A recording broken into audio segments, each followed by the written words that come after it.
You actually reminded me of a story. We don't have to get into this, but No, go for it. Feel free. you were talking about college and like how you didn't learn any of the stuff at school. And I'm actually not I'm not like very I took jazz in high school, but I'm not very classically taught as a musician. I pretty much taught everything myself. Certainly every instrument outside of guitar has been of my own volition.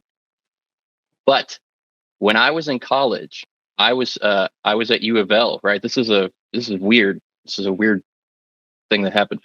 And I want to say maybe my second semester as a freshman, I was debating on maybe I should go to music school, because we have a good music school here. Louisville's music school is fantastic. Mm-hmm. I was like, maybe that would be something that I should do. And so I decided to go talk to a counselor over there. And I told them that I was considering swapping into the School of Music. But the instrument that I would have to learn was violin. And I was asking if it was possible, if they thought for me to be able to pass the audition to get into music school by next fall, having never played the violin, coming from guitar. Like, did they think that that was possible to do?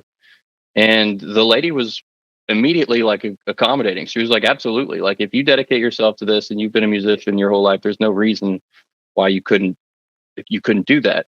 And I was relieved. It's like, that's great to hear. Okay, well, I was about to start asking her directions on like, what should I be studying? Who should I be, jumping into techniques to learn? And I was like, the first thing I got to do is I got to find a left-handed violin. And she stopped and was like, come again? What did you say? And I was like, I gotta get a left-handed violin. And she was like, and you want to play in an orchestra? And I said, yeah. That'd be what we do here, right? And she was like, I'll tell you right now, if you're a left-handed violinist, you'll never play in an orchestra. And I was like, oh man, what are you saying? And she was like, in a world of sound, they care about the visual of one guy pointing this way as opposed to everyone else pointing this way. Yeah. And she basically told me, if you want to be in an orchestra, you're going to have to be the lead. You have to be the guy all the way out there, or you'll never be in an orchestra. They'll never have you sitting there like that. Now, I don't know if that's true or not, but it completely discouraged me out of joining the School of Music. And in a lot of ways, I guess, encouraged me into doing what I do now. Maybe just make it work on your own.